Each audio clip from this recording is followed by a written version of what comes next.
හොඳ අපි මේ 2023 අවුරුද්දේ ප්‍රශ්න සාකච්ඡා කරලා බලමු. PN සංදි දියෝඩයක ಗುಣ සලකා පහත ප්‍රශ්න වලට පිළිතුරු සපයන්න. දියෝඩේ හායිත ප්‍රදේශයක් සෑදීමට හේතුව කුමක්ද?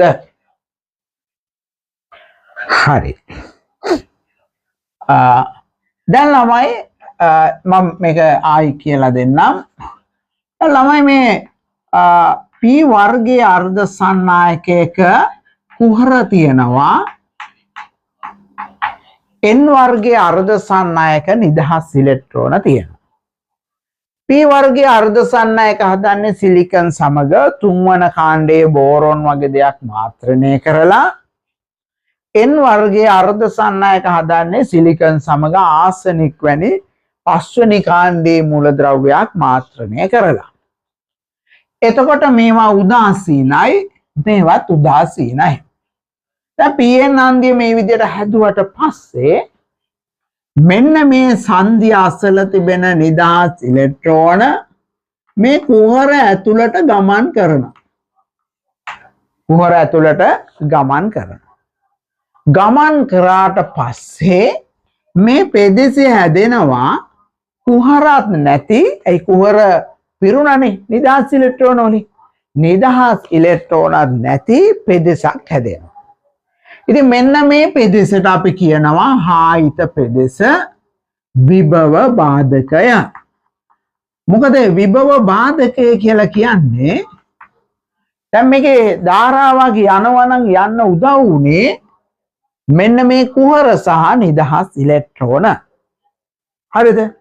එතකොට මේ දෙගොල්ලොම නැත්තම් එතනින් ධාරාවක් යන්නේ නැහැ. නිසා මෙතන විද්‍යුත් පරිවාරක ස්වභාවයක් තියෙන්නේ. හරිද? දැන් ළමයි අපි අපෙන් අහනවා මේ ප්‍රශ්නේ හායිත පෙදෙසක්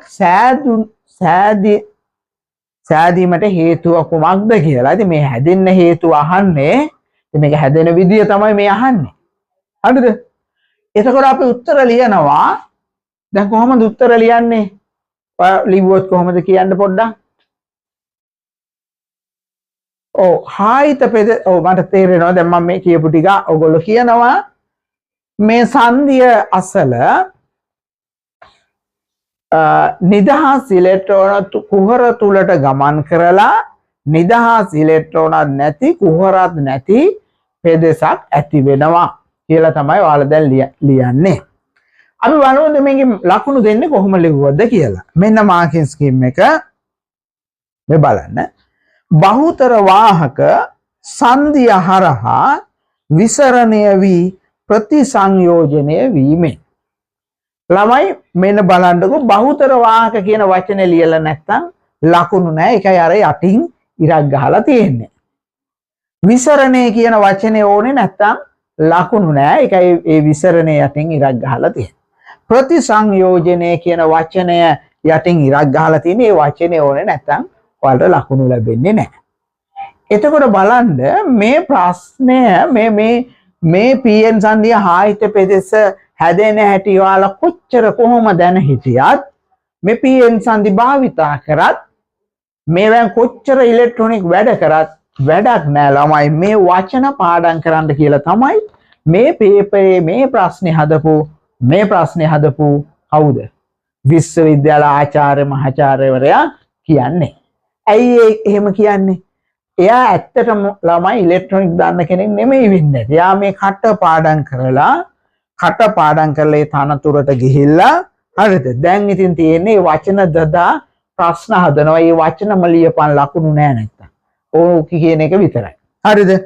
ඉතින් මේක හරි අපරාධයක්. කවදාවත් මේ රටේ ළමයි හරිද? වැඩ දන්න කෙනෙකුට තැනකට ඉන්න බෑ. ඇයි? මේ කට පාඩම් කරපන් කියලා කියන්නේ. කට පාඩම් කරලා ලියපන් වැඩ කරන්න ඕනේ නැහැ. ඔබ PN සංධිය දැන නොහිටියත් කමක් නැහැ. හරිද? දැන් අපේ ඔය සමහර පුත්තු ඉන්නවා හොඳට ඉලෙක්ට්‍රොනික දන්නවා. නමුත් මේවට ලියන්න බෑ. ඔහෙ ලියන්නද මේ වචනේදී පාඩම් කරන්න එපා. මේවා පාඩම් කරන්න කියලා ළමයි වැඩ කරන්න වෙන්නේ. වැඩ කරොත් පාඩම් කරන්න බෑ. ඒතකොට වැඩ දන්න එකාට නෙමෙයි මේ තැන තියෙන්නේ. පාඩම් කරන එකාට. හරි?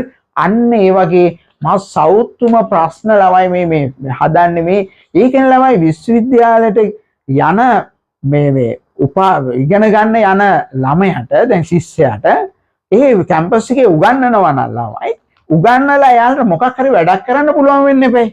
අනේ වැඩක් කරන්න බෑ රස්සාවක් දෙන්නේ නැහැ කවුරුත්. හරි ඒකනේ අර රස්සාවල් ඉල්ල මේ උද්ඝෝෂණ කරන්නේ. ඒ අපේ කාලෙත් එහෙමයි. හරිද? ඉතින් මේකේ මොකුත් කරන්නේ නැහැ ළමයි උගන්වන්නේ නැහැ උගන්වනවා නම් මේක උගත්තු ඉන්න එපේ. උගත්තු හිටියා නම් මේ රට හරියන්න එපේ. නේද? නිකම් බොල් මිනිස්සු මේකේ ඉන්නවා මේ ටයි කෝඩ් ගහගෙන හරිද? ඉතින් මම ඒගොල්ලන්ගෙන් කියන්නේ ඔයගොල්ලෝ දන්නේ නැත්තම් මේ කටපාඩම් ක්‍රමය අයින් කරන්න. හරිද? මේ දන්න මේ පැහැදිලි කරන විදියට ලකුණු දෙන්න මේ මහාචාර්යවරුනි. හරිද? පේපර් හදන අයට කියන්නේ. හරිද? මේවා දැන්වත් එක්ක බැරි නම් දාලා යන්නකෝ මේක. එතකොට ඔය කාර්මික විද්‍යාල ඒ වගේ ආයතන තියෙනවා මේවා හොඳට දන්න අය ඉන්නවා. ඒගොල්ලෝ මේ ප්‍රශ්න හදයි. මම මේ ප්‍රශ්නේ ඇහුවා මේ ඇතර මමත් ඉලෙක්ට්‍රොනික ඕලෙල් කාලෙන් පස්සේ ළමයි රේඩියෝ කඩේකට ගිහිල්ලා පුරුදු වුණා. හරිද? හරි තව ඉන්නව ළමයි කාර්මික විද්‍යාලවල මං අඳුරන අය. මං ඒගොල්ලන් ඇහුවා මොනවද මේ විකාර කියලා අහනවා ළමයි. හරිද? ඒගොල්ලෝ අහන මොනවද මේ විකාර? ඉතින් මේගොල්ලෝ තමයි මේ හිතාගෙන ඉන්නේ උගත්තු මේ රටේ ඉහළම උගත්තු කියලා. හරි ඇත්තටම මෙලෝඩියක් නෑ ළමයි කටපාඩම් කරලා ගියා. හොඳ දක්ෂ ආචාර්ය මහාචාර්යවරු ඉන්නවා ඒගොල්ලන්ට තැනක් නෑ. ඇත්තට අපේ කාලේ හොඳට ඉලෙක්ට්‍රොනික කරපු සර් කෙනෙක් හිටියා කැම්පස් එකේ. ඉතින් මම දැකලා නෑ කවදාවත් පේපරේ හදනවා. ඒගොල්ලන්ට තැනක් නෑ මං හිතන්නේ. ඔක්කොම උදුරගෙන තියෙන්නේ මේ එක එක්කෙනා. හරි බදාගෙන ඉන්නේ මේව පේපර් හදන්න අරවා මේවා මෙලෝ වැඩක් නෑ. ඉතින් හැමතැනම ඒකයි තියෙන්නේ. ඉතින් මොනව කරන්නේ ළමයි මොනව කරන්නේ පොඩ්ඩක් අර රිසෝස් බුක් එකක් බලන්න. හරිද? බලලා මේ වචන දාගන්න. ඉතින් අනිත් එක මේවා බලන මේ පේපර් මාගෙන් ඉන්න ගුරුවරු ඉන්නේ ඒගොල්ලොත් මෙලෝඩියක් දන්නේ නැහැ. හරි දන්නවනේ මේවට කතා කරනවානේ. දන්නේ නැහැ. උයි අරගොල්ලෝ කියන එක තියනවා නම් ලකුණු දෙනව නැත්තම් නැහැ. දක්ෂයට තැනක් ඇත්තෙම නැහැ. හරිද? ඒකයි.